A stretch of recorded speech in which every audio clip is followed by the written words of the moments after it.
So I'm assuming you've already watched the video that talks about problem or needs identification, because now we're moving on to the next phase, which is needs analysis or problem analysis.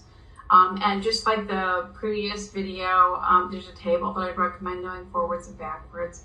Table 2.10 is extremely helpful. Recognize that a huge goal of this problem analysis is to begin by conducting a functional assessment and a skill assessment. Again, there's so much more detail in SPCE and Chalk, and I know you've already been exposed to things in 609. My recommendation is to make sure that you review those materials and know them very well before you begin this process. Also recognize that a skills assessment is sometimes necessary. So first you might need to identify whether the child has a true skill deficit or whether there's a performance deficit. Once you've identified if there's a skill or a performance deficit, you can do a more extensive skills assessment if needed. Often skill assessments involve collaboration with other professionals. So for example, I did reading research about, 20 some years ago. I would not consider myself an expert today, and so if I had a child that had a skill deficit, I would be consulting with the teacher in the school that has expertise in reading. The same would be true for math or with a speech language pathologist if I was looking at a skill issue related to communication. Once you get a thorough assessment done, then you begin the process of developing a plan for intervention. And here's some important things to remember that go really beyond what's covered in the Sheridan book. Your intervention should be function-based. Now, this may make you think, well, how am I supposed to have a collaborative relationship, but I have to use a function-based intervention? Well, the truth is, the field of behavior analysis is ripe with different tools that we've brought to bear on different problems serving different functions. And so there's a lot of wiggle room here. There's a lot of opportunity for negotiation, collaboration, and discussion. It doesn't have to be that we have one tool and we use it for every kid that has a attention-maintained behavior, or every kid that has escape-maintained behavior, or whatever. And so there's a lot of opportunity there. Your SPCE book, later in the book, actually recommends a lot of different examples for different functions of behavior. And remember, the SPCE and Chalk book goes into much more detail than just attention-maintained or escape-maintained. They focus on things like direct or socially mediated, for example, and then it goes into even some more detail from there. So you want to get that level of detail in this process because your FBA and your behavioral consultation projects should really dovetail together nicely. As well, my recommendation is to make your ABA guideline and TED Talk on the same topic. This allows you to take a very focused approach over the course of the semester, and even though there's some redundancy, the format is going to be somewhat different across these projects, so you don't have to worry about problems with academic integrity with this, because they are very different types of projects. Like I said, they have to be function-based interventions. That's going to be part of developing the plan. Otherwise, as a professional, we know that an intervention could actually make things worse instead of better. Second, your plan should include antecedent considerations, your SDs and your MOs, replacement behaviors, which are almost always appropriate, unless there's already a skill within the repertoire that's appropriate in that situation. And then an identification of consequences for both appropriate and inappropriate behaviors. So your plan should include all of those. As I've said in other videos, you should not include a lot of things that are not related to the function of behavior. In fact, I advise against doing anything that is not associated with the function of the behavior. Now, of course, you may have to negotiate this with an instructor or with the teacher, and if that's the case, then you should be in contact with your instructor to determine what's the best course of action. But the more complicated the intervention, the less likely it's going to be implemented, and we need these core components to be in place: the antecedents, the replacement behaviors, and the consequences.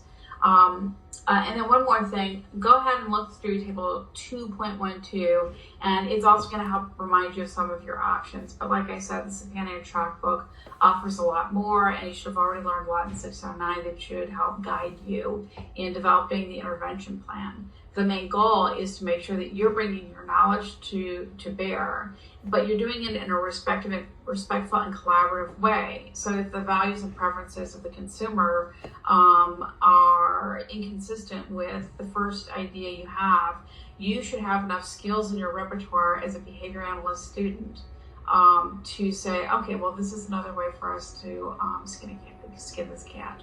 And make sure that, again, everyone is respected, that there's a shared responsibility across everyone.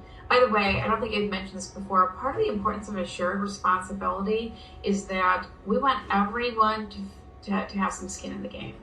I've used skin twice in one within just a couple minutes, but we want everyone to have a commitment to this, and for everyone to feel that if we're not successful, we all are responsible for that. If you come in as a consultant and you're the sole expert and you're telling everybody what to do, and then it doesn't work because they decide the treatment is too hard to do, or it just didn't work with this kid, or whatever, then what happens? People sometimes just give up. Whereas if you all have a shared responsibility, there's recognition that we're in this together. We've done this evaluation together. We've all had input on this. We've developed this intervention plan together, and now we're going to move on to the next phase. So that shared responsibility really, it's more than just lip service. It's something that's likely to influence the outcomes of your intervention.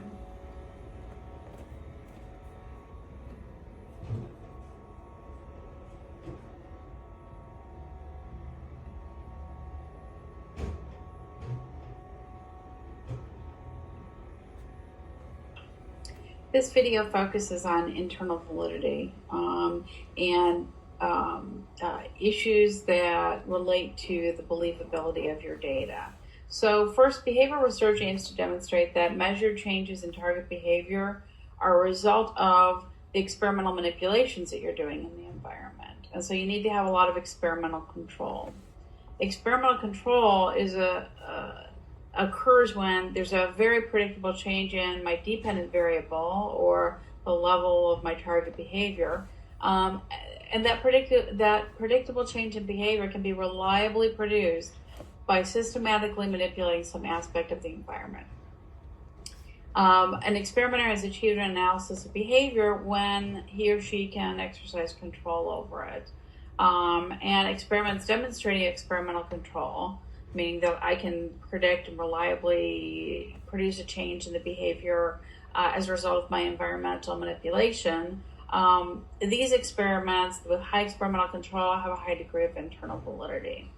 Internal validity occurs when there is a lot of evidence that there's a clear functional relationship between the independent and the dependent variable. The high degree of internal validity is determined by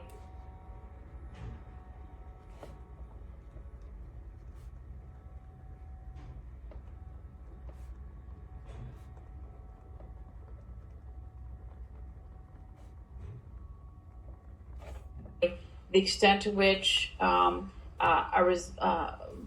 can reliably demonstrate an effect, meaning that I can consistently do it, and that I can eliminate the possibility that factors other than my treatment or my independent variable produce the change. Now, there are all kinds of other things that can affect behavior change. We'll see that in the analysis video, but basically, I can have all kinds of confounding variables that can be an alternate explanation for why there's been a change in my data. Another thing to consider is that without strong internal validity, meaning I've got a lot of experimental control and I'm able to show I can produce changes in my dependent variable as a result of experimental manipulations of my environment, without internal validity, I have no evidence that the results are generalizable to other persons or other settings or other behaviors when other stimuli are used. And so internal validity is really important in research. You need to start thinking as a behavior analyst that the everything that you learn about research is not something that you just study for an exam or that you study because you're going to take the BCBA exam. All of this applies to the methods we use in single subject research design and then how we analyze our data. So make sure you understand this, and if you don't, contact your instructor so that you can go over it. Evaluation of internal validity involves looking at eliminating the effects of these confounding variables, or variables that are outside of our treatment, which is our independent variable. And so whenever you have confounding variables, you automatically have a threat to internal validity. The extent to which you have a threat to internal validity influences whether or not you have interpretable results from your research. So much of the research efforts during the experiment are aimed at eliminating or controlling these confounding variables. Separating the effects of the independent variable or the treatment from the potential effects of confounding variables requires clear empirical evidence that the potential confounds are no longer present. Any experiment is subject to an untold number of potential confounds. So as a behavior analyst, your job is to seek out those confounds and try to control them. And there's no set way of doing this, but you have to keep your eye out for the different types of confounds that are potentially affecting your data. So let's go through some of those confounding variables. First of all, one type of confounding variable has to do with the subject. So for example, maturation.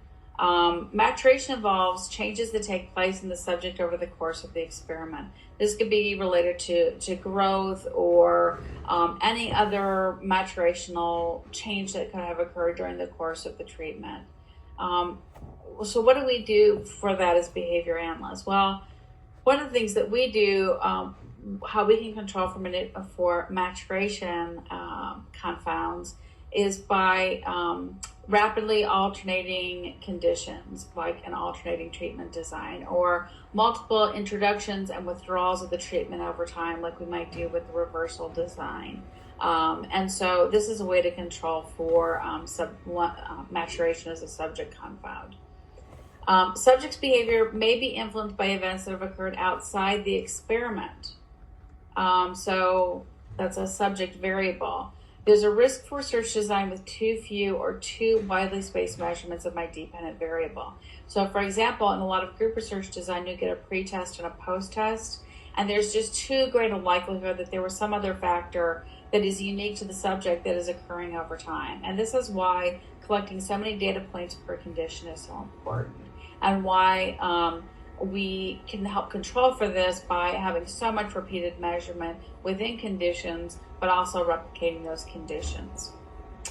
Now let's talk about another type of confounding variable, setting confounds. Studies in natural settings, like what often happens in applied behavior analysis, although obviously not always, these are subject to confounding variables that are result from uncontrolled events. So in labs, you often can have things really tightly controlled, but in real world settings and natural settings, it's a lot more difficult to do. So these are controlled for by holding all aspects of the experiment constant, or attempting to, until repeated measurement again reveals a stable pattern of responding. If an unplanned event has a significant effect on target behavior, it should be treated as a new independent variable, and so you can explore the effects experimentally. An example of this would be bootleg reinforcement, when the subject has access to a reinforcer outside the experimental condition unbeknownst to the experimenter. So let's say, for example, I want to use edibles as a reinforcer. I've got somebody who doesn't have a lot of secondary reinforcers, and so I'm going to use edibles. And what I don't know is that half the time before the subject is brought into, or the participant is brought into the study, they go to McDonald's. They take a trip to McDonald's. Obviously, this is going to influence the variability in my data, and I need to know about that and to control for that. Another type of confound is measurement of my dependent variable confounds. Examples of that include things like observer drift and observer bias. Observer drift is when we see changes in data due to changes in how the observer applies the operational definition over time. I'll tell you how this happens all the time, and it's one of the things you're going to want to look out for in your IOA data or your inter-observer agreement data.